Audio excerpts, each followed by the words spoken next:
Assalamualaikum warahmatullahi wabarakatuh.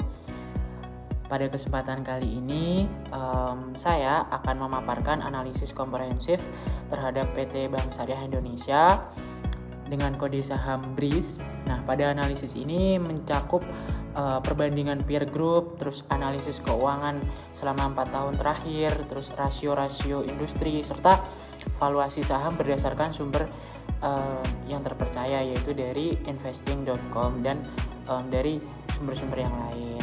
Nah, pada slide pertama ini kita akan melihat analisis peer group di mana saham BRIS dibandingkan dengan beberapa bank berbasis syariah dan institusi keuangan utama lainnya seperti MUAL, BTPS, dan BCA Syariah atau BCAS.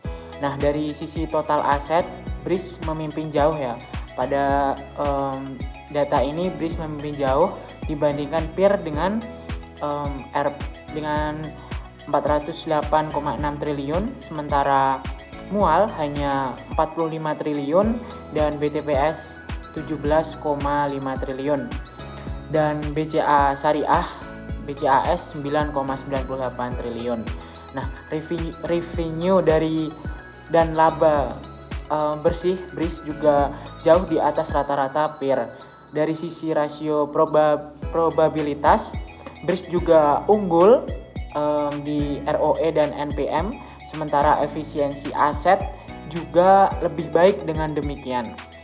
BRIS memiliki potensi kompetitif dominan di peer group-nya.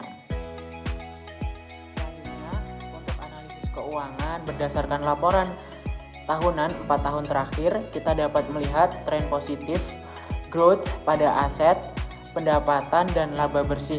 Nah, pada tahun 2021 aset 265 triliun tumbuh tiap tahun hingga 408 triliun di tahun 2024. Nah, laba bersih juga meningkat dari 3 triliun hingga 7 triliun. Nah, kesimpulannya BRIS berhasil menunjukkan pertumbuhan yang konsisten dan sehat dari tahun ke tahun, yang mana mengindikasikan fondasi bisnis yang kuat. Pada analisis rasio dibandingkan rata-rata industri, BRIS memiliki ROE sebanyak 16,4%, lebih tinggi daripada benchmark 13 hingga 15%.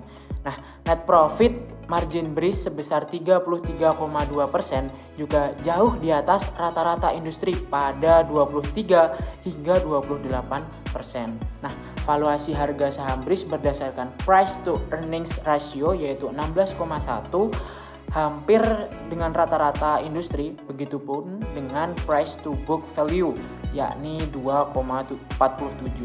Nah, dapat disimpulkan ya bahwa BRIS itu unggul pada aspek probabilitas, terus meski ada beberapa area seperti ROA yang mungkin perlu didorong lebih tinggi lagi. Untuk aspek valuasi berdasarkan metode DCF dan pembandingan industri, nilai intrinsik dari saham BRIS berkisar antara 2.949 hingga 3.402. Nah, harga saham saat ini yaitu 2.700, artinya menurut model saham BRIS dalam kondisi undervaluated, yang mana analising dari berbagai model valuasi termasuk pembobotan dan dividen diskon konsensus mayoritas menilai bahwa BRIS memiliki potensi upside yang signifikan. Selanjutnya saya akan membahas tentang teknikal saham BRIS. Berdasarkan grafik dari TradingView dapat dilihat pada slide ini bahwasanya secara teknikal harga terakhir BRIS berada di level 2.700 per saham. Nah, dalam beberapa bulan terakhir bisa dilihat pergerakan harga cenderung volatil ya, bergerak di kisaran 2.600 hingga 2.900. Area support kuat tercatat di rentang 2.600 hingga 2.700. Sementara itu, resistance utama berada di area 3.000. Jika harga mampu menembus resistance ini, peluang penguatan ke level target analisis sekitar 3.500 hingga 3.900 sangat terbuka.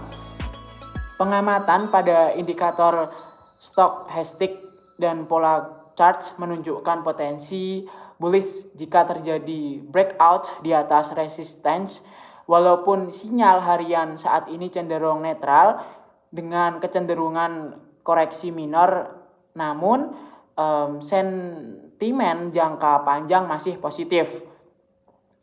Berdasarkan analisis teknikal fundamental yang kuat, pertumbuhan laba serta aset yang konsisten, dan valuasi saham yang masih tergolong menarik, maka rekomendasi saya untuk BRIS saat ini adalah buy, mendekati kategori strong buy. Rasionalisnya adalah fundamental perusahaan sangat kokoh, valuasi saham saat ini masih undervaluated jika dibandingkan dengan rata-rata target analisis yang berada pada kisaran 3.500 hingga 3.900. Sehingga potensi upside mencapai lebih dari 30%. Rekomendasi saya, ya, investor dapat mempertimbangkan untuk melakukan akumulasi di area support 2.600 hingga 2.700 dengan target harga dalam 12 bulan ke depan harga di kisaran 3.500 sampai 3.900 per saham.